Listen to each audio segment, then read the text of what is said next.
Bueno, muy buenas tardes para todos. Le vamos a dar inicio a este conversatorio con nuestro querido rector Alejandro Gaviria. Muchas gracias a toda la audiencia. Tenemos una agenda muy sencilla. Vamos a empezar con unas palabras breves de bienvenida que va a hacer Jaime Santos, que es quien es el No tengo presidente de sonido. la Asociación de Egresados de la Universidad, y posteriormente entonces tendrá el uso de la palabra el señor rector. Y la idea de lo que hemos pensado cuando estamos organizando esto es que esto sea ojalá más una charla que unas presentaciones. Queremos que sea algo descomplicado, algo digamos que sea ligero. Entonces es bueno tener una conversación más que en ese espíritu más relajado. Entonces lo que hemos hecho para que eso sea cierto es lo siguiente. Nosotros, como ustedes saben, los miembros de la audiencia, recogimos unas preguntas. Muchos de ustedes mandaron preguntas de manera previa, se puso una fecha límite y nos mandaron unas preguntas. De hecho, recibimos más de un centenar de ellas y las hemos organizado en unos 7 u 8 temas. Entonces, lo que va a ir pasando es que para atender, digamos, esas preguntas que ustedes hicieron, yo voy a hacerle algunas de esas preguntas al rector, él las contesta, y entonces de esa manera es más una conversación, digamos que una única presentación.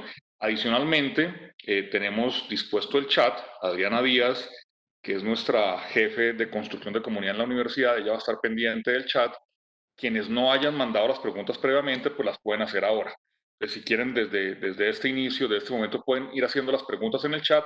Adriana las va a ir compilando y entonces también vamos a hacer un formato de pregunta-respuesta tratando de compilar y organizar las preguntas que ustedes nos hagan ahora.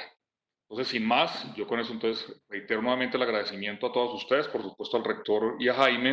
Entonces, señor presidente, su saludo. Muchas gracias. Muy bienvenido. En nombre de la Asociación de Egresados de la Universidad de los Andes, Uniandinos, y en el mío propio les doy una afectuosa bienvenida a ustedes, queridos egresados, reunidos esta tarde a conversar con nuestro rector.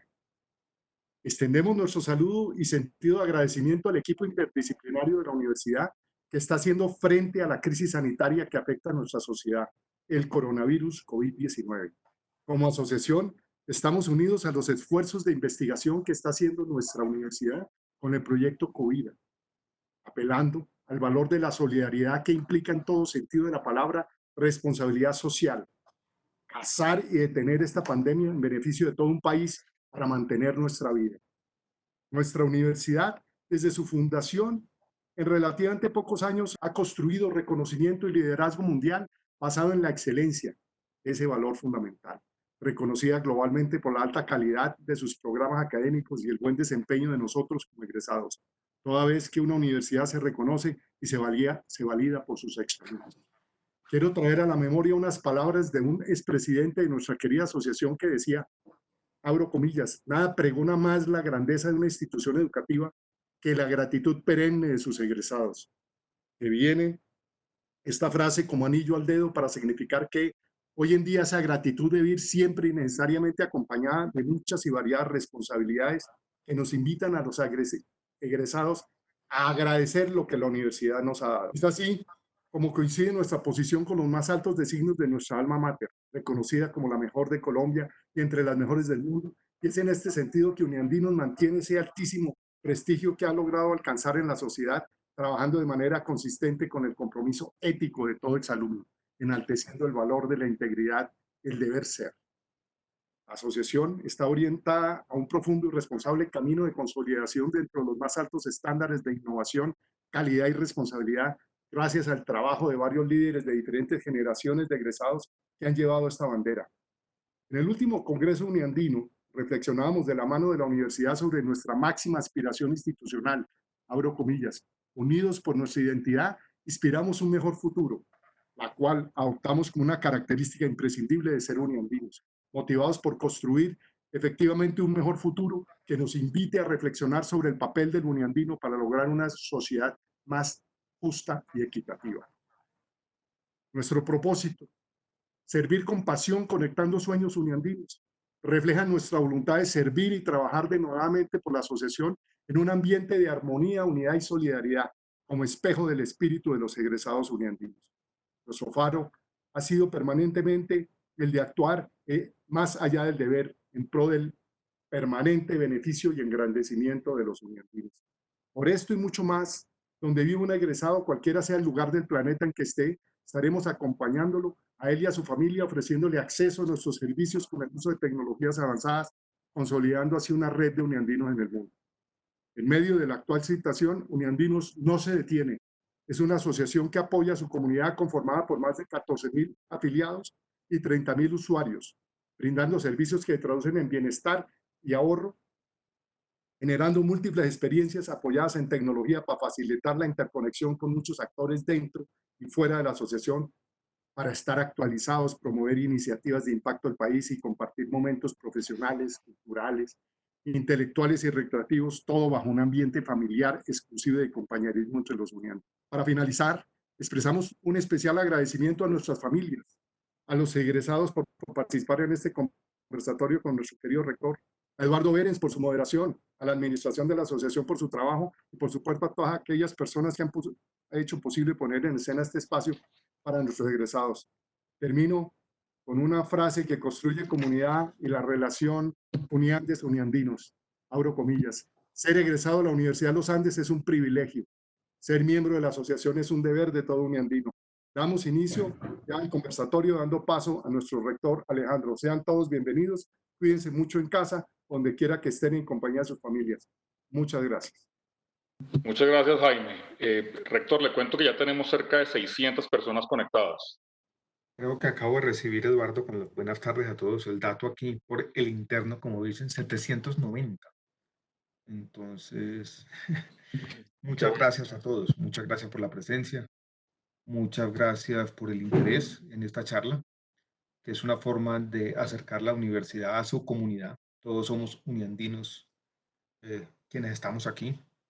Muchas gracias, Jaime, por tu apoyo personal, por tus palabras y por tu liderazgo en el apoyo de Uniandinos, de la asociación a no solamente el proyecto COVID ahora, sino los esfuerzos de diversificación de ingresos y diversidad socioeconómica de la universidad con el programa Quiero Estudiar. Con gusto, Ale. Y Jaime, nosotros creo que tuvimos una conversación hace 3 semanas aproximadamente y Sí, sí. planteamos este espacio primero como una idea en borrador, básicamente como una forma de contarles un poco lo que está pasando en la universidad y de tener una conversación. Es difícil tener una conversación entre tanta gente, pero entonces dijimos vamos a recoger algunas preguntas, organizarlas temáticamente, tratar de transmitir alguna información que puede ser interesante para todos y al final ir mutando hacia un formato un poco más informal, si se quiere, lo voy a decir de manera clara, estilo casi consejo comunitario, donde podemos responder algunas preguntas directamente. Hemos planteado entonces que Eduardo organice en 8 temas, 7 temas, las preguntas para tener un poco de estructura en esta charla.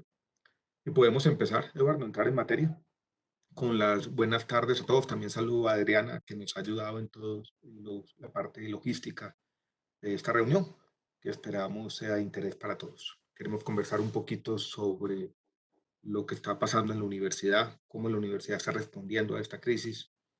Y también, si quieren, yo les puedo dar una visión de la mía, que es en el fondo nutrida por las investigaciones de la universidad sobre lo que está ocurriendo con la pandemia y los otros elementos sociales, institucionales y económicos en nuestro país. Así es, rector. Si digamos que del primer tema que logramos identificar que era de interés para los egresados que nos enviaron preguntas en las fechas que habíamos dicho, es precisamente eso. Hay como dos temas distintos. Me adelanto a hacer las dos preguntas de una vez. Es número uno, como el conjunto de medidas que ha tomado la universidad para enfrentar la crisis, tanto al interior de la universidad, cómo actúa la universidad para seguir operando y tratar de que no sea tan disruptivo esto para la operación de la universidad, número uno, y número dos, este rol que quiere jugar la universidad también para apoyar al país a sobrellevar la crisis. Perfecto, Eduardo. Entonces yo les voy a tratar de contar mi historia y voy a hablar de las medidas, tal vez dividiéndolas primero en las medidas académicas, cómo nos hemos adaptado académicamente, incluida la virtualidad, después las medidas financieras y después pensamos un poco cómo en los temas de investigación estamos conectándonos con el país. Y esta historia comienza tal vez el tiempo ha pasado rápido, un 9 de marzo, que era un lunes de esa primera semana, creo que el viernes anterior, esto es el 8-7, el 6 de marzo, habíamos tenido el primer caso de COVID-19 identificado en nuestro país. Yo ese lunes 9 de marzo tuve una reunión con un conjunto de rectores. Recuerdo que estaba allí el rector del Externado, la rectora de la Nacional, el rector de la Universidad de Antioquia y el rector de la Javeriana, donde estábamos reunidos a la hora de almuerzo. Y yo les dije, señores, yo veo esto muy preocupante y no les extrañe que tengamos que movernos rápidamente hacia la virtualidad. Ahí estaba el rector, el padre Peleas, el rector de la Javeriana, y me dijo, yo tengo ceremonias de grado este fin de semana. Yo le dije, padre, las va a tener que cancelar. Y él me dijo, usted está loco. Esa semana ya nos estábamos encerrando y esa misma semana, el jueves, nosotros estábamos anunciando que la universidad se movía 100% hacia la virtualidad, que fue una primera decisión que tomamos. Yo podría como decir lo siguiente, tecnológicamente la universidad estaba preparada, pero tampoco podemos decir que académicamente en todas las dimensiones estábamos preparados plenamente. Ha sido difícil, ha sido traumático, ha venido acompañado de un gran esfuerzo por parte de toda la comunidad, incluidos profesores y estudiantes. Eh, Tenemos indicadores, algunos inquietantes, otros muy positivos. Tenemos más asistencia a las clases virtuales que a las clases presenciales. El promedio de asistencia a las clases virtuales es del 80%. Las primeras evaluaciones que hicimos mostraban un nivel de satisfacción por encima del 60%, eso después fue cayendo con el tiempo. Y después del tránsito hacia la virtualidad tuvimos que empezar a tomar otras decisiones. Una primera decisión que tomamos polémica, fue la primera universidad en el país en anunciarlo de manera pública, fue el cambio del sistema de evaluación de la universidad hacia un sistema aprobado reprobado, que se hizo con un doble objetivo. El primero, tal vez ser más justos, porque sabíamos que las condiciones de conexión y las condiciones del entorno académico de los estudiantes no iban a ser las mismas. Entonces teníamos de alguna manera que tener en cuenta esas desigualdades que habían surgido de manera rápida. Y el segundo, quisimos aprovechar esta situación para hacer, si se quiere, una evaluación entre todos sobre la pertinencia de nuestro sistema de evaluación cuantitativo y la obsesión que tienen no solamente nuestra universidad, sino todas las universidades con el tema de las notas. Después tuvimos que cambiar de manera rápida nuestro sistema de admisión. Hicimos una prueba rápida que todavía la estamos implementando y tomamos una decisión compleja que fue polémica, que en mi mente sigue siendo una pregunta abierta. Yo todavía no estoy seguro si volvería a hacer lo mismo, y fue la decisión de hacer lo siguiente: coger un grupo de colegios, mirar la media histórica en la prueba Saber 11 en el examen del ICFES, restarle a esa media histórica algo así como 1,2 desviaciones de estándar. Y si ese valor, donde ya estaban más del 80-85% históricamente de los estudiantes de esos colegios, si ese valor estaba por encima del punto de corte de la universidad, que estaba en ese examen, en el 310, la última aceptación que habíamos hecho de estudiantes, recibíamos directamente a los estudiantes de estos colegios. Eso, más la prueba virtual propia, fue la forma como diseñamos también nuestro sistema de admisión. Tuvimos que tomar decisiones financieras complicadas, de congelamiento de nómina, de congelamiento de viajes, de disminución de salarios de directivos. Con cada una de las facultades nos sentamos, hicimos una especie de análisis exhaustivo para eliminar todos los gastos no esenciales.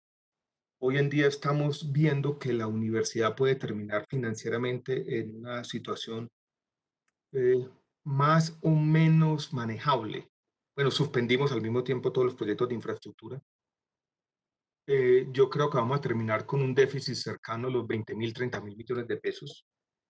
Recibimos sorpresivamente que aparentemente el número de estudiantes matriculados, según los modelos que tenemos, no va a ser muy distinto en 2022 con relación a 2019-2, que nos sorprendió. Pero todavía tenemos preocupación sobre los estudiantes, no los nuevos, sino los antiguos, donde hay un porcentaje grande, en algunas encuestas superior al 20%, que dice que no se va a matricular por razones académicas o por razones financieras en el próximo semestre. Hemos tenido que tomar más decisiones en estos 2 meses que probablemente en los 5 años previos. La universidad se ha venido adaptando. Parte de la política también ha sido la comunicación permanente con profesores y con la comunidad, lo que estamos haciendo hoy mismo. En esto, como bien lo sabe Eduardo, la forma suele ser el fondo también. La comunicación es esencial para ir construyendo legitimidad en las políticas. Implementamos después un conjunto de medidas de apoyo y de alivio a los estudiantes. Fuimos con las universidades que nos comparamos con la Javeriana, con el Rosario, con el ICESI, con el AFI, con la Universidad del Norte, la única universidad que hizo una reducción de su matrícula del 10% para todo quien la necesite.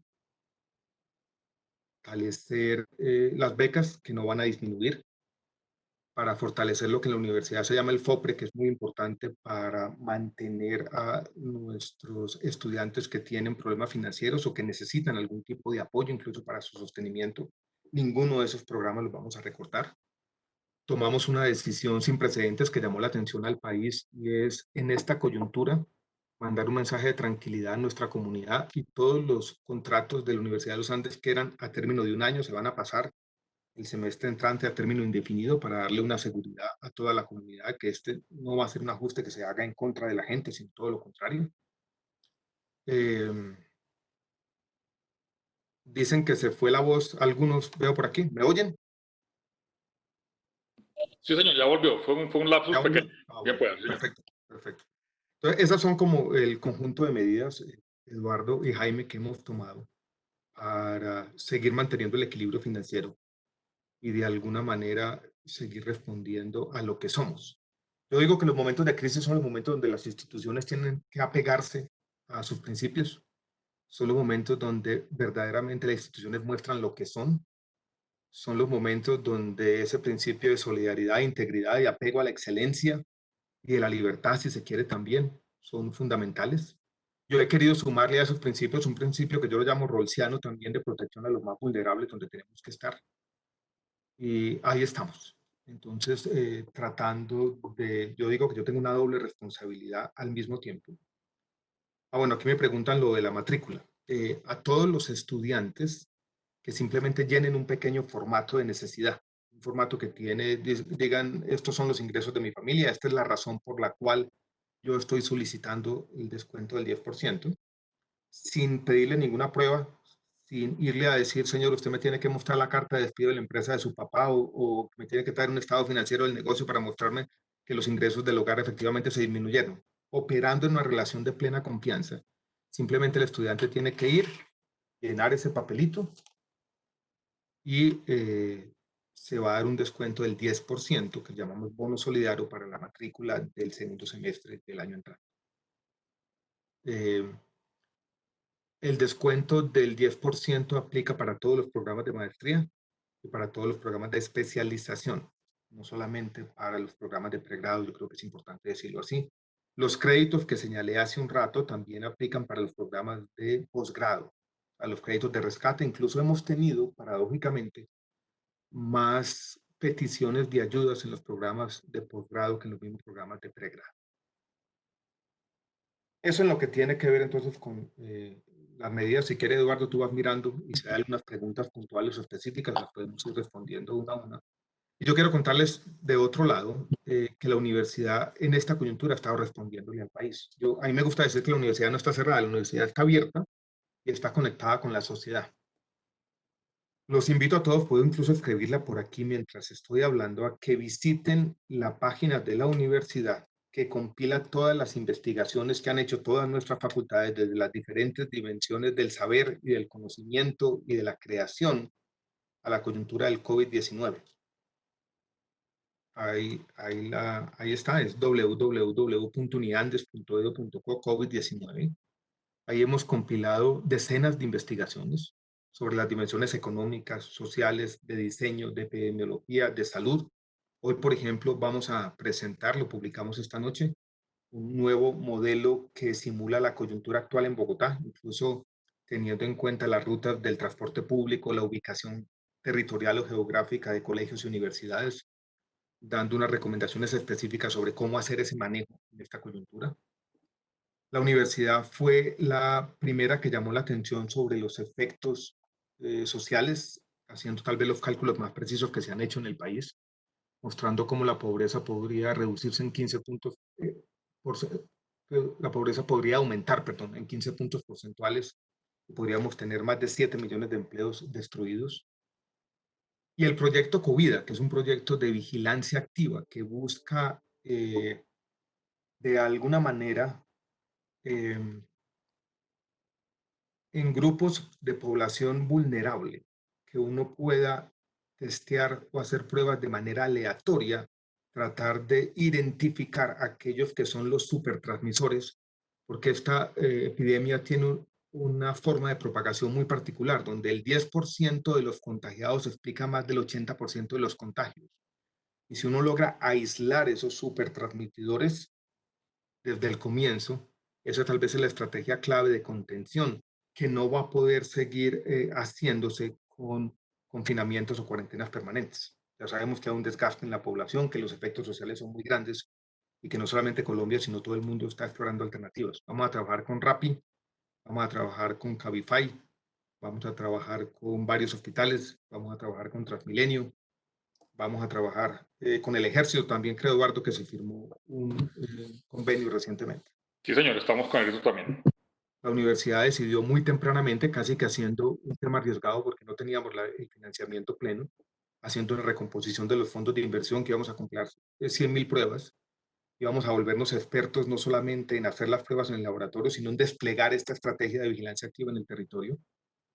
Y contamos con el apoyo técnico y financiero del Banco Interamericano de Desarrollo. Creo que la CAF también va a sumarse al proyecto. Entonces la universidad ha mostrado con este proyecto un camino no solamente para Colombia, no solamente para Bogotá, sino para Colombia y para América Latina.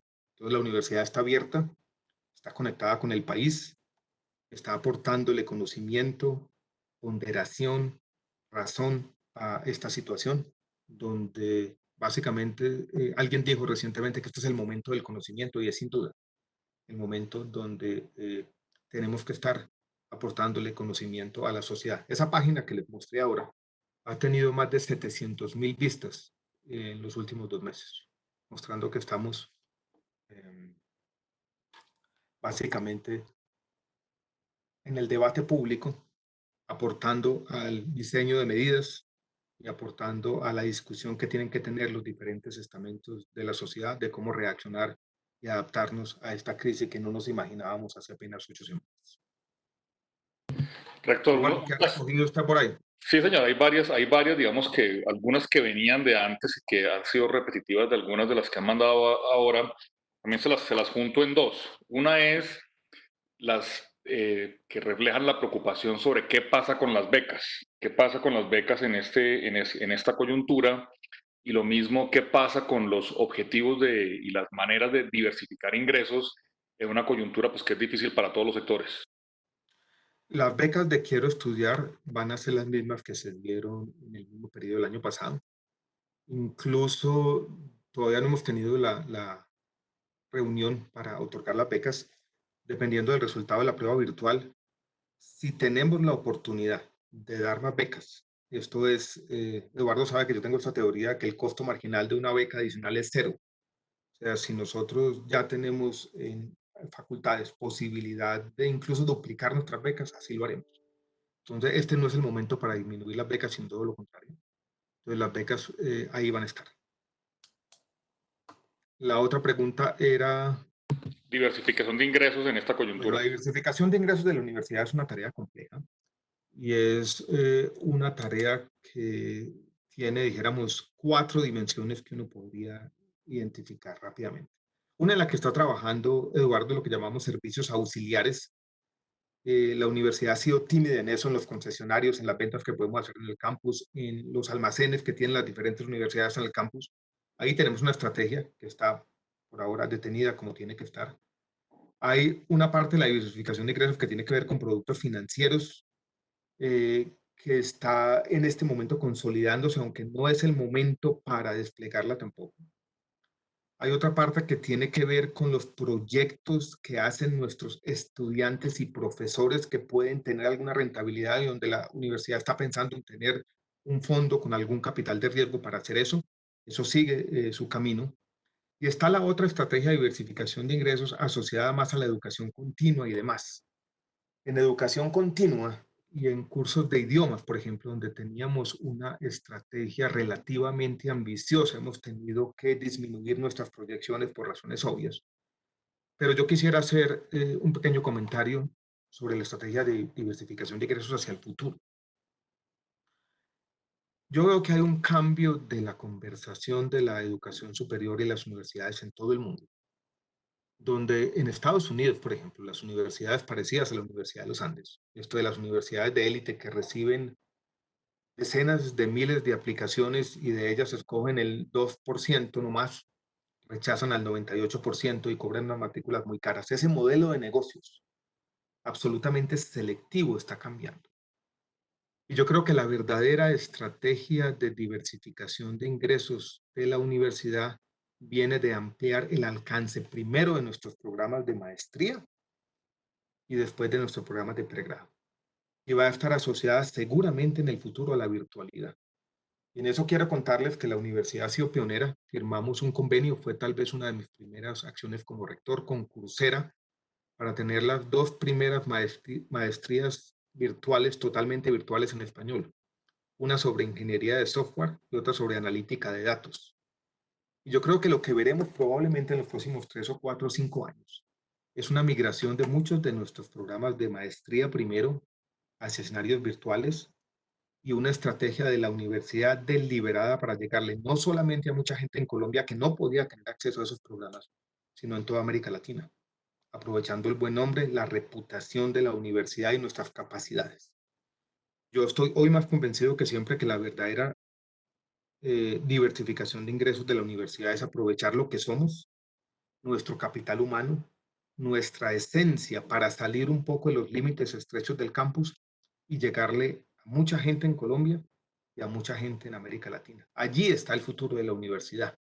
La universidad puede complementar sus ingresos con pequeños emprendimientos o negocios, pero nuestra esencia, lo que sabemos hacer, a lo que nos hemos dedicado, y lo que tenemos que seguir consolidando es un proyecto educativo de excelencia que, vuelvo y repito, con estos escenarios virtuales que nos están sacudiendo a todos, puede aumentar de manera sustancial en varios órdenes de magnitud su alcance.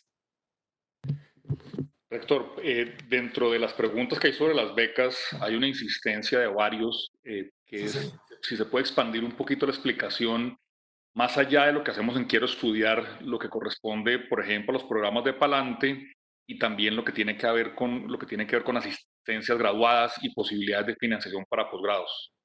Ok.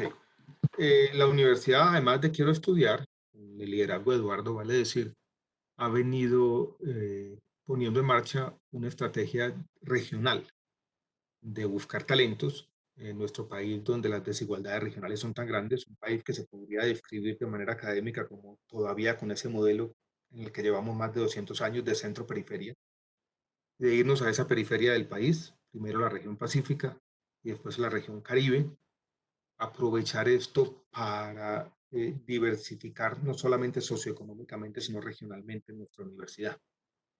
Esos programas de Palante Caribe y Palante Pacífico continúan. Yo no sé, Eduardo, si tú tienes la cifra exacta de las becas que dimos de Palante Caribe y Palante Pacífico para este semestre y que nos dan una idea de las que tendremos para el próximo. Sí, señor, están entrando alrededor de unos 15 por semestre y esa financiación pues está garantizada pues porque las donaciones de esos programas, de hecho, como bien sabe el rector, están depositadas en una fiducia. Entonces, digamos que esa plata ya estaba ahí y tiene esa destinación específica. Entonces el cronograma de asignación de esas becas no se ve afectada por esta coyuntura. La universidad tomó la decisión en un consejo académico hace 3 semanas de hacer una reforma a las asistencias graduadas eh, que se habían visto contrarreformadas, lo voy a decir de esa manera, porque las asistencias graduadas, se había dicho, solamente podrían tener los asistentes graduados, esto es un poco redundante, acceso al 50% de la beca. Ahora los asistentes graduados van a poder tener acceso a 100% de la beca en los programas de maestría de investigación. Vuelvo y repito, es una decisión que ya tomamos también. Hay becas completas para asistentes graduados en las maestrías de investigación, una decisión que tomó el Consejo Académico en su penúltima sesión. No sé, Eduardo, hay becas específicas aquí y allá en los diferentes programas, pero eso ya es muy heterogéneo y depende de las decisiones que toman los diferentes directores de posgrados y decanos en las diferentes maestrías. De acuerdo, sí, señor. En otro tema que también es reiterativo, rector, es si usted tiene una opinión o un concepto de lo que va a pasar en el futuro cercano. Esta virtualización va a ser algo permanente. Esto efectivamente cambia el modelo de enseñanza, aprendizaje de la universidad, digamos, estas adecuaciones que tuvimos que hacer para que son coyunturales y que son más una atención a una emergencia, qué tan permanentes son y cómo afecta, digamos, el modelo nuestro de educativo. Eh, Pensemos primero en pregrado. Y yo creo que vale la pena decir qué es la educación de pregrado. Yo creo que la educación de pregrado tiene tres componentes en cualquier universidad. El primer componente es el más obvio. Una educación de pregrado es una acumulación de conocimientos, es una acumulación de capital humano. Es simplemente la acumulación de un conjunto de destrezas y habilidades que después nos permiten un retorno en los mercados de trabajo. Esa es la visión más utilitarista de la educación, la primera. Hay una segunda dimensión en la educación que es la experiencia de los estudiantes en el campus, una experiencia que no solo los enriquece socialmente, sino que los enriquece personalmente y que yo me gusta imaginarme esa experiencia como también es una experiencia donde uno va afinando su criterio sobre la sociedad, sobre el cambio social, sobre quiénes somos y si se quiere sobre el significado de lo que va a venir después, de nuestra inserción en el mercado laboral. Para eso es fundamental las interacciones que ocurren en el campus, las conversaciones que ocurren, las diferentes conferencias que llevamos a cabo, la interacción con los compañeros por fuera de los ámbitos académicos. Esa es la segunda parte de la educación, la parte de la educación como experiencia, no solamente como acumulación de capital humano. Y la tercera parte es que la educación también es ante los potenciales empleadores un sistema de credenciales, donde básicamente la Universidad de los Andes, como la mejor universidad del país, le dice a los potenciales empleadores, esta persona ha cumplido todos nuestros requisitos.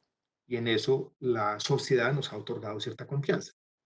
Y eso es básicamente, la regulación nos da ese poder, básicamente de acreditar que una educación formal se ha cumplido, cumpliendo en este caso unos requisitos estrictos que son los de nuestra universidad. Digo todo esto porque yo creo que la virtualidad podría reemplazar la primera y la segunda parte.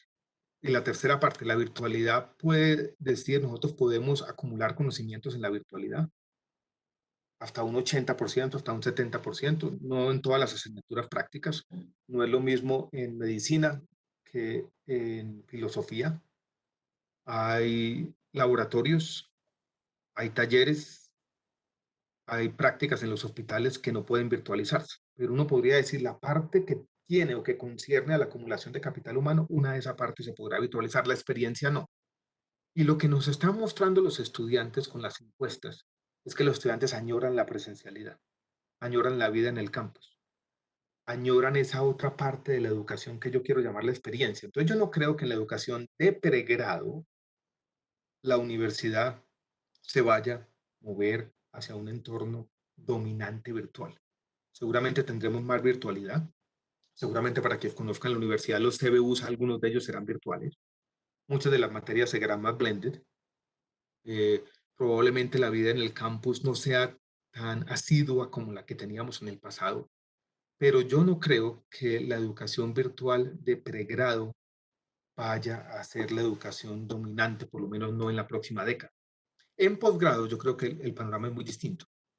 En posgrado yo creo que vamos a tener una reacción por las grandes universidades del mundo que han perdido sus estudiantes extranjeros de operar como grandes marcas globales, hacer programas de mercadeo en muchos países en desarrollo y vamos a tener una competencia muy grande en muchos posgrados por estudiantes y ahí vamos a tener que estar preparados.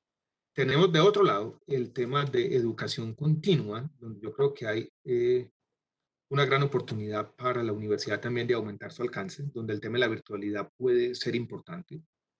donde lo fundamental, y en esto la conversación con ustedes es clave, es que nosotros entendamos las demandas de la sociedad. Las universidades tendemos a ser muy ofertistas, muy ensimismadas, y enseñamos lo que sabemos, no lo que la gente está siempre demandando. Y yo creo que si en educación continua nos conectamos con lo que verdaderamente quiere la gente, en dos dimensiones, la utilitaria, el conocimiento que necesitan ustedes, pero la otra también la existencial, conocimiento que uno necesita de otra manera, no para prepararse para el mercado de trabajo, no para prepararse para la vida. Ahí en educación continua también podemos hacer mucho. Para resumir la idea, no creo que en pregrado vamos a poder prescindir de la presencialidad, por lo menos no inmediatamente. En posgrado, esa va a ser la estrategia. De los 70 programas de posgrado que tiene la universidad, yo creo que tenemos que migrar rápidamente, al menos la mitad, al tema virtual. Y tenemos una oportunidad también grande de virtualidad en educación continua. Rector, una reflexión suya sobre, lo han pedido varios, sobre esta importancia que tiene la formación humanística en la universidad, más allá, digamos, de la excelencia, de la capacidad profesional, es esta formación más integral, más de formar buenos ciudadanos, responsables. ¿Usted cómo ve el rol de la universidad en esa dirección? Para mí ese es un papel fundamental de la universidad. Cuando yo estaba preparando mi discurso de posición como rector, yo venía de otro sector, había sido ministro de Salud 6 años, estaba imbuido en otro tipo de problemas. Yo había sido decano 6 años, pero las cosas en su momento eran más tranquilas. Entonces, durante ese mes, me acuerdo que leí 3 o 4 o 5 libros sobre educación superior. En esos libros yo empezaba a ver como una diferencia, dos tipos de posiciones muy opuestas, casi ortogonales sobre la educación superior. Unos decían, básicamente las universidades tienen que volverse en plataformas, donde uno pone sus cursos y con esto como si fuera Netflix, cada estudiante llega y dice, este curso me gusta más en los Andes, aquel me gusta más en esta universidad en los Estados Unidos, este lo voy a ver en Arizona State, este de pronto lo voy a ver en Ohio State, este me gusta en la Universidad de Miami y a ver qué está, cuál es el profesor aquí de teoría de juegos, cómo está siendo evaluado, este lo veo aquí o lo veo allá. Pero muchos decían, esa no puede ser la única visión de la universidad. Como uno básicamente proveedor de contenido en plataformas virtuales. Hay otra visión de la universidad, que es una visión más idealista, en la que las universidades son espacios donde uno comienza a reflexionar. Y son de espacios donde se hacen reflexiones por una sola vez en la vida. Yo utilicé esta frase en mi discurso de posesión en la universidad, como aquellos ámbitos donde uno reflexiona sobre la vida antes de que la vida se lo devore. Yo creo en esa parte de la universidad, creo en la importancia del pensamiento crítico, la importancia de que las universidades sean conciencias morales incluso del país, que las universidades puedan en medio de estas democracias mediatizadas, complejas, donde es cada vez más difícil hablar, donde el conocimiento parece estar de lado, puedan decir las verdades incómodas. Yo no me quiero meter en política, pero pensemos en lo siguiente en la pandemia. Pensemos en lo que ha ocurrido en Brasil, lo que está ocurriendo en Estados Unidos y lo que está ocurriendo en México. En estos tres países, líderes han tomado decisiones que van en contravía del conocimiento, que podríamos decir son decisiones negacionistas de lo que la investigación, la ciencia y lo mejor de la cultura está diciendo. Y eso tiene consecuencias.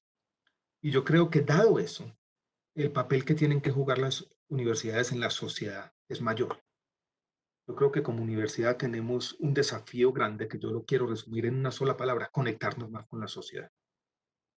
Y conectarnos no solamente decir, bueno, vamos a trabajar de la mano con el ministro de Salud haciendo esta estrategia de salud comunitaria para el Amazonas.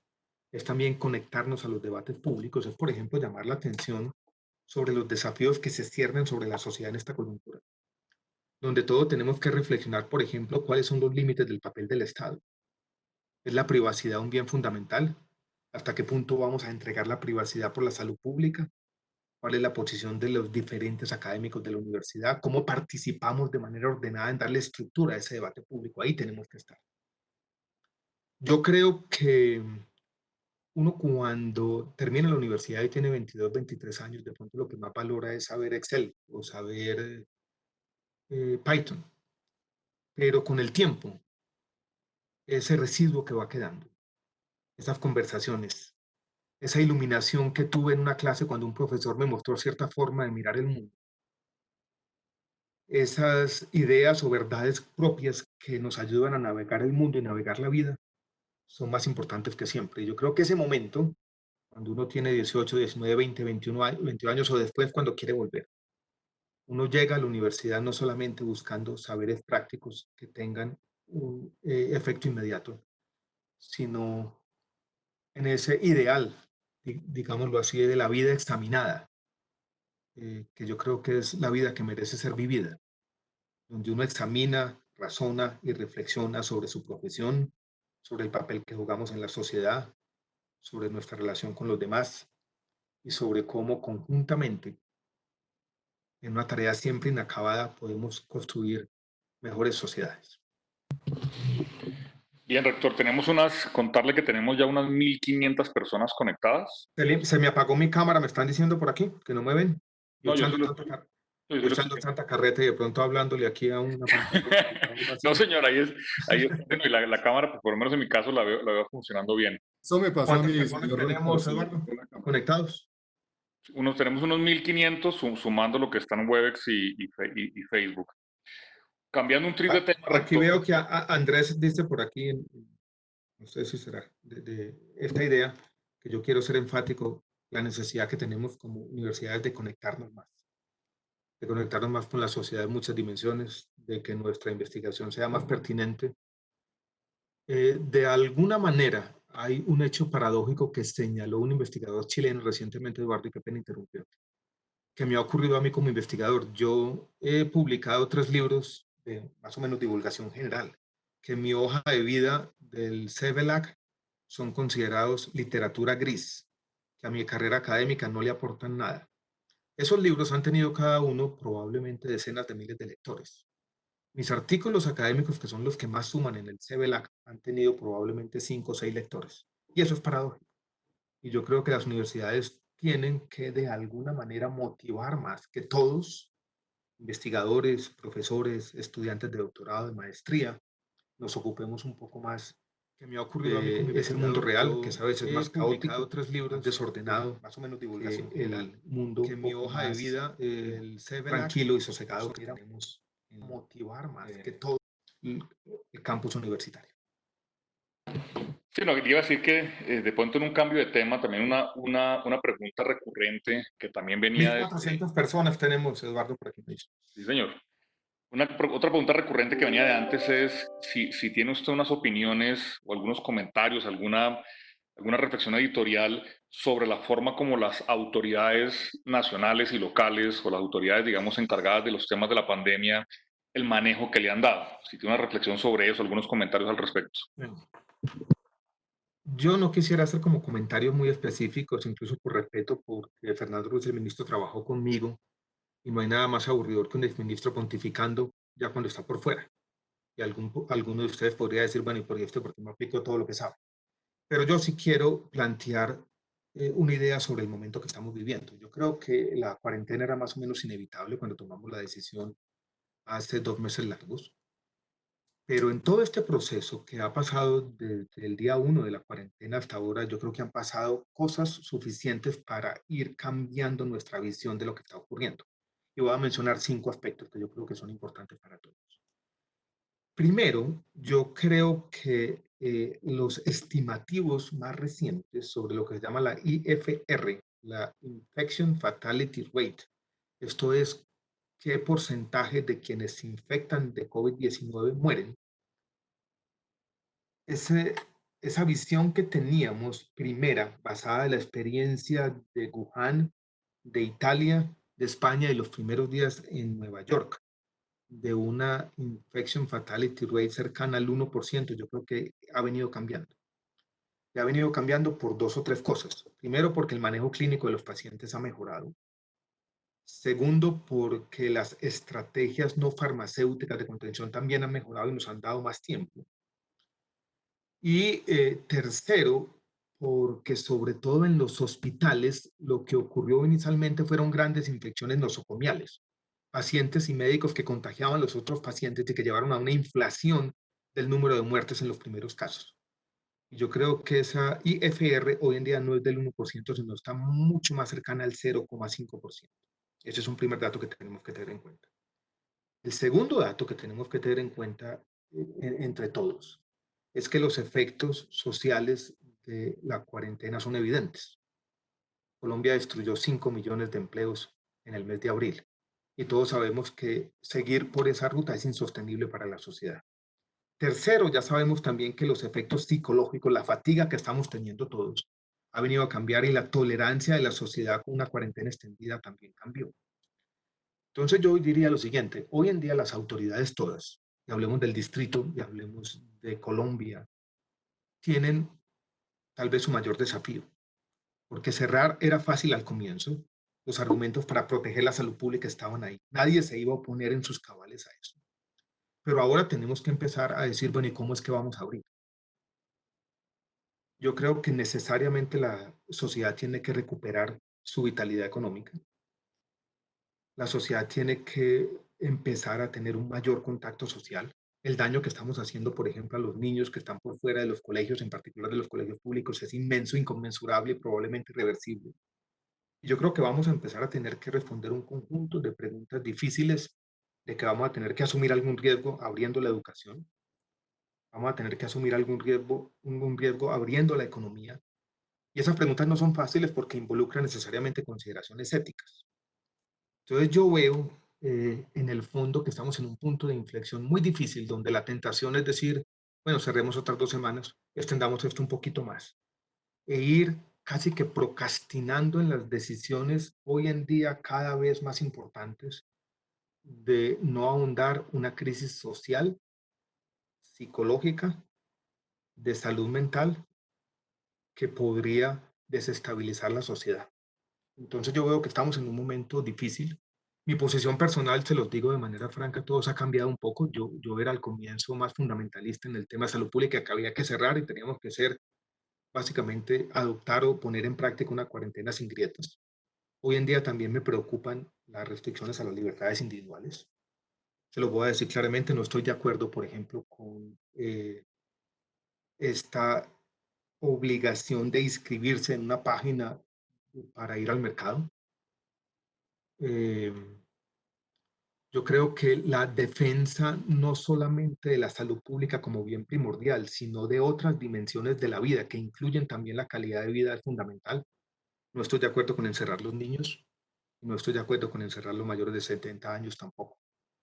Yo creo que el desafío que tenemos todos ya no es un desafío solamente para las autoridades, y con esto termino, es un desafío de autocuidado y es un desafío que si hacemos bien las 3 T, como dicen hoy en los Estados Unidos, evitar los contactos personales, evitar los espacios cerrados de mucha gente, evitar las grandes aglomeraciones tipo conciertos y todas estas cosas, yo creo que podemos tener no una contención definitiva, pero sí una mitigación de la enfermedad a niveles razonables parecidos a los de la influenza que nos permitan tener una vida económica y una vida social distinta a la que estamos viviendo. Gracias, rector. Ya vamos, nos quedan 10 minutos para completar las 6 de la tarde, que es el cronograma originalmente planeado. Yo puedo extenderlos si todos quieren. Yo no tengo Sí, ningún yo creo que podemos ir un poco más, rector. Podemos ir un poco más. Pues no quiero abusar del tiempo, todos se pueden desconectar, tienen permiso de todos. Ceremonia de grados de 2021. Nos va a tocar ceremonia virtual. Yo creo que sí, nunca nos van a dar permiso para hacer 7 ceremonias de 2.000 personas cada una. Yo le dije a Claudia Mesa, nuestra directora de admisiones y registros, que esa era básicamente una forma así de propagar la pandemia por toda la ciudad, unas ceremonias tan grandes. Estamos pensando en tener las ceremonias virtuales.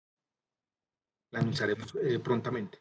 Había una pregunta también previa por los diplomas. Los diplomas los tenemos en la universidad. Estamos esperando que nos dejen entrar al campus para coger los diplomas y enviárselos a cada uno de los egresados del semestre que pasó. Esperamos enviarlos en el mes de julio. También hay una pregunta pendiente sobre los doctorados, rector. Cuando hablamos de becas y de posgrados, nos están pidiendo hacer mención específica a doctorado. Nosotros tomamos la decisión previa a la pandemia de hacer una unificación de tarifas que incluyó para algunos programas una disminución de hasta el 50% de las matrículas. Y en doctorados también tenemos becas en muchas facultades. Entonces, yo creo que muchos de quienes están aquí, este es un buen momento para estudiar un doctorado.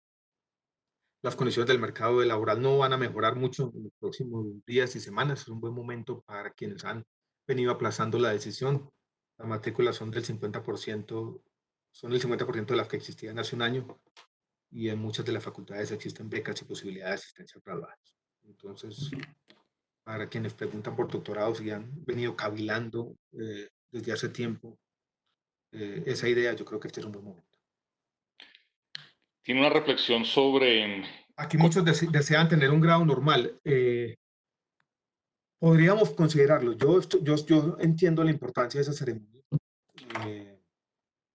Tal vez es de los momentos más bonitos que he vivido yo como rector, no lo viví así tanto como decano, la energía, la emoción, ese rito de paso que es una ceremonia de grado, las fotos que ocurren allí, ese mundo del pasado que yo ahora añoro, ¿no? Casi nostálgico, los abrazos y los besos. Yo me acuerdo que yo terminé mi último discurso de grado diciendo o celebrando esa forma como los seres humanos expresamos cariño, contrayendo nuestras mejillas y haciendo un ruido con la boca, dándole un beso a las personas que queremos. Ese es el sentimiento que predomina en esas ceremonias y a mí me gustaría que la podamos repetir. Sin embargo, no sé si todos querrán esperar hasta allá, pero yo recibo con humildad esta sugerencia de que tengamos mejor grados presenciales. Si así lo quieren, así lo tratamos de hacer el año entrante. Creo que este año va a ser muy difícil. ¿Cómo se imagina el apoyo a los emprendimientos, rector? Aquí hay una pregunta de 10% de matrículas, ¿por qué hay 50% de doctorados? Pues simplemente es la aritmética, ¿no? Doctorados son mucho menos. Si nosotros fuéramos a reducir la matrícula de pregrado a 50%, cosa que a mí me gustaría hacer supuestamente, pasaría a la historia como el rector que acabó con la Universidad de los Andes. O sea, recuerden que la Universidad de los Andes tiene 800 y tantos profesores de planta, de ellos 700 y pico con doctorado. Tenemos 2.500 empleados que no vamos a despedir a ninguno, que estamos incluso consolidando su estabilidad laboral y que la nómina de la universidad cuesta 400.000 millones de pesos y que es un costo fijo. O sea, la Universidad de los Andes, es bueno decírselos a todos, porque existe a veces esta ficción de que la Universidad de los Andes es una universidad rica. Lo es porque tiene un montón de profesores con mucho conocimiento, un campus muy bonito, un endowment más o menos grande, aunque equivale a 6 meses de ingresos, nada comparado al de las universidades en los Estados Unidos. Pero nuestra universidad no produce excedentes. La universidad incluso produce un déficit operativo que es complementado con los rendimientos financieros tanto de las matrículas como de nuestro fondo financiero. O sea, cuando uno hace las sumas y las restas de lo que le ingresa a la universidad por matrículas, tanto de pregrado como posgrado, educación continua, los esfuerzos que hace Eduardo de donación, más los servicios profesionales que prestamos, sumamos esos ingresos, hagamos la nómina, hagamos los servicios generales, hagamos los temas de mantenimiento del campus. Eso no es que solamente esté en equilibrio, tiene hoy en día un déficit aproximado de 20.000 millones de pesos. Sí, Eduardo. Sí, no, le decía, rector, que han preguntado varios sobre cómo entendemos el rol nosotros para apoyar emprendimientos de los egresados. Y se nos ha ocurrido que eso es parte de nuestra labor. Esa es una labor que tiene ahora la decana de administración. La universidad tuvo un esfuerzo que no fructificó del todo, que se llamaba Innovandes, pero yo creo que ahora que hablaba como de conectarse con la sociedad, yo creo que nuestra facultad de administración, ahora que tenemos nueva decana, debería convertirse no solamente en eso, que ya lo hacemos para nuestros estudiantes y profesores, sino también que pudiéramos invitar egresados. Yo creo que es una de las ideas que surgen de esta conversación. La universidad podría hacer eso, y lo voy a decir de manera franca y sincera, no solamente para enseñarles a ustedes, sino para aprender de los innovadores que seguramente saben más que nosotros de cómo pasar las pruebas de mercado y hacer las cosas. Yo creo que ahí tiene que haber una conversación de doble vía necesaria. Mucho egresado dice que quiere ayudar, que no solamente a través de las donaciones, sino permanentemente, y esto no solamente en esta conversación, sino siempre estamos recibiendo esa intención solidaria de la Si no tratamos, Eduardo, de formalizar un poquito dijéramos, esa oferta de ayuda de gente, como si nosotros pudiéramos crear una página web o Jaime, donde la gente pudiera inscribirse y cada decir, mire, yo tengo este conocimiento, yo quiero ayudar de esta manera, yo quiero adoptar un estudiante, yo necesito esta cosa, o no sé, no, hay un gran ímpetu, hay grandes ganas de ayudar. Lo que necesitamos es un esfuerzo nuestro con uniandinos de coordinación y algo nos tenemos que inventar, Sí, un porque Estoy programa de de, acuerdo, Alejandro. en el fondo estamos perdiendo ese esfuerzo, ¿no? si no es si Jaime de repente quiere hacer un comentario sobre eso. Jaime, yo creo que eso es algo que tenemos que hacer. No, Alejandro, Esta es una venimos aquí a comunidad hacer... que tiene una avidez de transformar la sociedad y es tanto lo que podemos hacer y es tanto lo que pueden aportarle a nuestra comunidad y al país que tenemos de alguna manera que tratar de canalizar todo esto. De acuerdo, Alejandro. No, estaremos pendientes. Hemos tenido un diálogo permanente con Eduardo, pues ha sido maravilloso tenerlo en nuestra junta directiva. Yo creo que podemos acercarnos y estrechar más. Y como lo preguntan algunas de las personas, se preguntan cómo podemos nosotros egresados ayudar. ¿Qué podemos hacer? Estamos ávidos de ayudar en distintos sectores, no solo en todo ese tema del COVID, de COVID, del proyecto COVID, sino en general a la universidad. Entonces yo creo que podemos extender y analizar un poquito todo lo que nos preguntan y ojalá contestarles después con mucho más cuidado a algunas de las personas que posiblemente no han podido ser atendidas, pero creo que podemos buscar. Pero Jaime, yo creo que sí podemos tener una especie de plataforma donde tengamos un tema de Claro que doble sí. vía, donde Claro que así sí. como lo hacemos en el CTP, mire, la universidad necesita ayudas en esto y alguien que ofrezca una especie de plataformas de estas como las que se hacen para los mercados de trabajo, de medio Sí, vacantes y oferta. posibilidades, pero Sí. ya relacionada con trabajo voluntario, ¿no? Yo lo voy a decir Sí, claramente, yo se lo he dicho a Eduardo y creo que la primera reunión que tuvimos con Jaime se lo dije. Nosotros pues, tenemos una excelente relación con mi andinos, yo creo que históricamente estamos en un buen momento, pero tenemos una gran comunidad de 14.000 personas, ¿cierto, Jaime? así es, Y tenemos que acercarnos más. total. Y yo veo en Uniandinos no una posibilidad así como meramente económica, de que va a haber demanda para nuestros cursos de educación continua, no. Yo lo que veo es una posibilidad de a través de ustedes entender mejor la sociedad, porque ese universo de nuestros egresados nos muestra qué es lo que está pasando, a dónde están yendo, cuál es el trabajo que necesitan, cuáles son sus demandas, cuáles son sus visiones del mundo y cómo la universidad puede salir un poco de su encierro y conectarse más. Yo he mencionado recientemente cuando me hacen preguntas sobre educación superior una novelita que me leí hace un año y medio. No sabía que iba a ser rector en ese momento, de un novelista que se perdió por mucho tiempo de la opinión, John Williams, que llama Stoner. Pongo por aquí, para que la quiera leer. Es el nombre de un profesor universitario que tiene un diálogo por allá con uno de sus compañeros cuando estaba en la universidad, creo que estaba haciendo un doctorado. El compañero le dice, las universidades se me parecen a una especie de conventos donde la gente que no está muy ajustada al mundo va a esconderse. Y es de pronto una caricatura, pero yo creo que las universidades tenemos que salir un poco de esas cuatro paredes, como ya lo he dicho una y otra vez. Y una forma de conectarnos con el mundo es conectarnos con ustedes. Esa es como la frase que quisiera dejarles, que he visto como desde el comienzo. Esa es nuestra, para entender mejor nuestro entorno, para entender mejor nuestra sociedad, Uniandinos es fundamental. Sí, así es. Nosotros tenemos una plataforma de voluntariado que de hecho hemos hecho en conjunto con Uniandinos y ahora hay una iniciativa con la Facultad de Administración que se llama Suma, precisamente para recoger con una plataforma que existe, repito, estas intenciones y organizar las intenciones del voluntariado de los egresados. Entonces, y con esta conversación, pues lo que tenemos que hacer es pues, hacerlo más rápido y expandirlo si les parece, y por supuesto con la ayuda de Jaime y su equipo. Una pregunta que se quedó en el tintero, rector, de más atrás. Eduardo, aquí veo algunas preguntas específicas, por ejemplo, de si la Sí, sí, universidad, señor. pues, con la Facultad de Medicina y con nuestras capacidades casi forenses, creo que la pregunta, por ejemplo, ayudar en la búsqueda de desaparecidos, cosas así muy puntuales que de pronto valdría la pena que recogiéramos y Jaime, tú puedes coordinar como también formas de responderlas todas, porque son muy específicas. Hay algunos muy específicos. Sí, yo que las generales creo que ya las respondimos, creo que casi Hay una todas. pregunta sobre Listo. doctorados virtuales, no existe en este momento, pero hacia allá nos vamos a poder a mover muy rápidamente. Algo sobre la virtualidad o la virtualidad no, sino la capacidad de la biblioteca para apoyar en esta educación virtual. La biblioteca ha estado abierta y la biblioteca nuestra tiene servicio a domicilio. Lleva y recoge libros de los estudiantes y que lo que necesite. Además, tenemos el servicio con otras bibliotecas. Si alguien necesita desenterrar un libro en la Luis Ángel Arango, en una biblioteca de los Estados Unidos, seguimos trabajando con la biblioteca. La biblioteca además ha puesto a disposición de todos los estudiantes muchas más bases de datos de las que estaban disponibles antes y de toda la comunidad. O sea, la biblioteca de la universidad hoy está más abierta que nunca.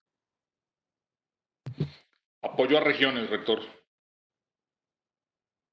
Apoyo a regiones, tenemos muchas demandas de apoyos puntuales a regiones, los profesores lo hacen de manera espontánea cada uno, pero yo he hablado con Silvia Restrepo, la vicerrectora de investigación, que nosotros tenemos en investigación un sistema tal vez muy disperso de asignar los recursos y que yo quiero hacer uno o dos grandes proyectos regionales, enfocarnos en una región y hacerlo allí. O sea, la universidad está conectada a través de sus profesores con la región. Estos esfuerzos que se hicieron recientemente, por ejemplo, con el proceso de paz, de participar en esa especie de efervescencia que había en las regiones de cambio, allí la universidad estuvo bastante presente, pero tenemos que hacer más. El libro lo puse ahí creo que me preguntaba por aquí, Alejandra, se llama Stoner, como lo voy a poner aquí en el chat para que lo vean. Lo acabo de poner, no sé si lo alcanzan a ver. Hay una pregunta sobre la cátedra Nuestro Futuro. Nosotros dimos esa cátedra sobre los temas de cambio climático y medio ambiente, sobre la crisis climática y la crisis de biodiversidad. Con el Centro de Objetivos de Desarrollo Sostenible vamos a tener una segunda versión de la cátedra Nuestro Futuro con 5 sesiones que seguramente van a ser virtuales el próximo semestre. Entonces continuaremos con ese esfuerzo. Para mí los temas de desarrollo sostenible y sostenibilidad son fundamentales. Si algo nos ha enseñado esta pandemia es la fragilidad de las instituciones globales, la necesidad entre todos de una toma de conciencia, no solamente de cómo nos relacionamos con el mundo, sino de algo que podríamos llamar qué es la buena vida, o sea, cómo queremos vivir, cómo queremos producir, cómo queremos consumir. Esas grandes preguntas yo creo que no pueden ser evadidas por la universidad en este momento. Pues ahí están más o menos los temas generales, rector. No sé si quiere pronto pegar una miradita a las últimas preguntas del chat, pero creo que las Hay generales temas ya de las... intercambios con otras universidades, por ejemplo, veo aquí rápidamente en el chat, ese tema es más complejo por razones obvias. Yo creo que no tenemos certeza de cuándo vamos a tener vuelos internacionales. El gobierno ha anunciado que va a ser el 1 de septiembre, pero probablemente va a ser un poco más allá. Muchos países van a requerir cuarentenas, o sea, que una persona se baje del avión y esté 14 días, 3 semanas guardado. Moverse entre países va a ser mucho más difícil. Yo no veo, si un estudiante me pregunta, yo quiero hacer intercambio, yo le diría en este momento, tal vez no es el mejor tiempo para hacer intercambios. Esto es donde hay, la verdad, mucha incertidumbre. Aquí me dice Andrés Ruiz que, Andrés, podemos compartir con todos el enlace a nuestra página web donde están todas las cátedras de Nuestro Futuro, las 8 cátedras que dimos en el primer trimestre de este año. Aquí me dicen que las universidades alemanas van online hasta el 2021. Bueno, no hable mucho de eso. Nosotros estamos planeando para un escenario que es tal vez el escenario más optimista, que no estoy seguro que si se va a dar, probablemente no, de semipresencialidad. Semipresencialidad significa ocupar el campus más o menos en un 30%, dar énfasis en las asignaturas que requieren algún conocimiento práctico o alguna práctica, talleres, laboratorios, algunas clases específicas donde el tema presencial sea más importante. Los CBU todos irían a la virtualidad. Grabaríamos todas las clases para que un estudiante que en todo caso esté, por ejemplo, en alguna región no tenga que venir a verla. O sea, va a ser en todo caso un escenario blended, con virtualidad plena para quienes así lo deseen, pero con alguna presencia en el campus en la medida de lo posible que implica unas condiciones muy estrictas de bioseguridad. Eh, Eso lo estamos planeando. Hay incluso quienes tengan curiosidad, si entran a nuestra página web es lo primero que van a encontrar, nuestro plan de regreso al campus. pero hay mucha incertidumbre, incluso sobre cuál va a ser la dinámica de propagación del COVID-19 en Bogotá. Las últimas proyecciones que yo he visto muestran un pico a finales de este mes, pero seguramente se van a tomar medidas precautelativas antes de llegar a ese pico. O sea, el pico se va a ir extendiendo hacia el mes de julio, de pronto el mes de agosto, y va a ser difícil tomar decisiones de abrir el campus en su momento.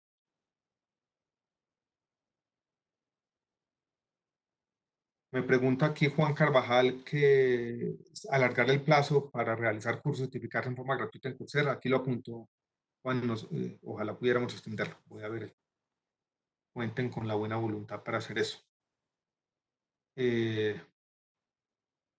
Hay preguntas específicas sobre los MBAs. Tenemos incluso un nuevo MBA internacional. Yo creo que los MBAs rápidamente van a tener que asumir también una parte en virtualidad. Podríamos hacer incluso en algún momento con la decana nueva de administración, una reunioncita como esta por ahí en 1 o 2 meses. Veo muchas preguntas sobre los temas de emprendimiento, MBAs y el papel que juega en nuestra universidad, la Facultad de Administración. Y aquí la estamos registrando todas. Aquí estamos tomando nota de todas las preguntas para las que de alguna manera no queden contestadas. Miramos cómo las contestamos a través de la asociación. Ahí pueden ver abajo, no sé si todos están conectados o pueden ver el chat, está el enlace a toda la cátedra Nuestro Futuro. Quienes tengan un tiempito por las noches o quieran descansar un poco de las redes sociales o de la coyuntura noticiosa sobre la pandemia. Aquí encontrarán unas buenas reflexiones sobre, el título lo dice bien, Nuestro Futuro Compartido. Si le parece, rector, podemos ir cerrando. Yo que de pronto... Hay una pregunta muy puntual sobre un tema que no hemos definido, que son las prácticas clínicas. Hay 10 semanas que quedaron suspendidas para los estudiantes de los últimos semestres de medicina. Yo tengo una conversación pendiente con la decana, la única universidad que está, el único hospital que está abierto para las prácticas en este momento es la Fundación Santa Fe. Los otros no han querido recibir nuestros estudiantes de práctica, están todavía afinando los protocolos. Si a mí me preguntan cuál es la preocupación más grande que tengo en este momento, es esa, las asignaturas prácticas en medicina en este momento, que no estamos viendo una salida fácil por la renuencia de los hospitales de abrir espacios. Podemos compartir la dirección electrónica voluntariado@uniandes.edu.co. Esa es una de las maneras como se puede organizar el tema del voluntariado. Nosotros se los comunicamos también formalmente después, pero esa dirección ya existe y ya la estamos revisando. voluntariado@uniandes.edu.co. Bueno, Jaime, Eduardo, y a todos y todas quienes nos acompañan esta tarde, un gran placer.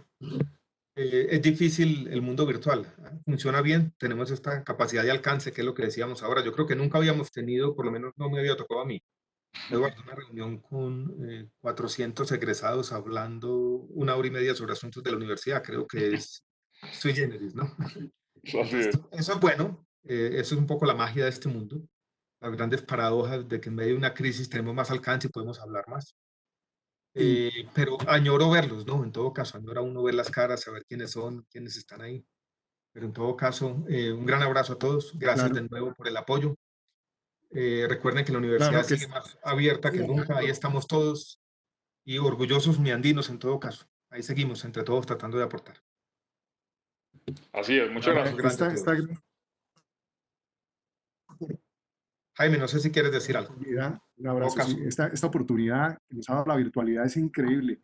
Se han multiplicado las reuniones. Hoy tuvimos casi todo el tiempo, la hora, más de 1000 personas tratando de entrar. Creo que llegaron muchísimas personas más por Facebook. Hubiéramos tenido, pero la capacidad máxima de Cisco normal era 1000. Nosotros no nos soñamos tener más de 1000 personas nunca cuando planeamos esta reunión. Pero como esto tenemos otras 11 salas en Uniandinos para todos los que nos escuchan. Están a la orden esas salas. Solo es que ustedes llamen, se conecten y hagan sus reuniones. Realmente te agradecemos muchísimo, Alejandro, esa charla que tuvimos a tres semanas. Estamos estrenando. Si lo veo por la calle, no lo reconozco. Yo estoy esperando. No, pero no. Eso fue que me... Se podrán dar cuenta que estoy esperando que abran la peluquería aquí al lado, pasando la Yo calle. también, y la barbería. Pero, Alejandro, esa charla que tuvimos hace 3 semanas, mire, dio muchos frutos. Creo que vamos a ser juiciosos, vamos a, con Eduardo a recoger todas esas preguntas, porque muchas se quedaron un poquito, a pesar de que tú lo hiciste de una manera magistral. es difícil ordenar tantas inquietudes. A veces No, lo queda hiciste uno, alguien puede maravilloso. decir, me conecté y no respondieron lo que yo quise decir, pero bueno, es un poco... El formato nos permite mucho alcance, pero a veces es difícil ordenar este universo grande de preguntas. Alejandro, recibimos 100 preguntas y con eso se hizo todo, se cruzaron para que pudiera hacer esta exposición. Estuvimos conversando básicamente de esta manera tan informal, tan agradable, y yo creo que hay que repetirla. Ojalá la repitamos en un par de meses.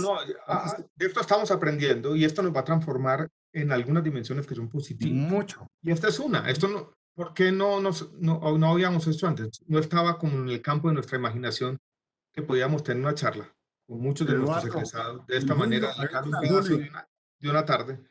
Entonces, ahí estamos. Una segunda oportunidad. Mira, te acercaste a los egresados realmente y eso para nosotros, tener esa cercanía con la universidad es motivo de orgullo, satisfacción y realmente, como lo decía antes, realmente es un privilegio ser un egresado de la Universidad de los Andes. Y nos sentimos absolutamente emocionados con esta charla. Muchas gracias. Muchas gracias, Jaime. Los privilegios vienen con responsabilidad y ya estamos tratando también de aportar en todo. Claro que un abrazo grande a todos. Y Gracias, mucha suerte. Gracias. Con el vaso de la universidad, con los 4 valores. Así es, así es. Abrazo grande. Gracias a todos por la atención. Muchas gracias. Gracias a todos. Gracias. Feliz tarde.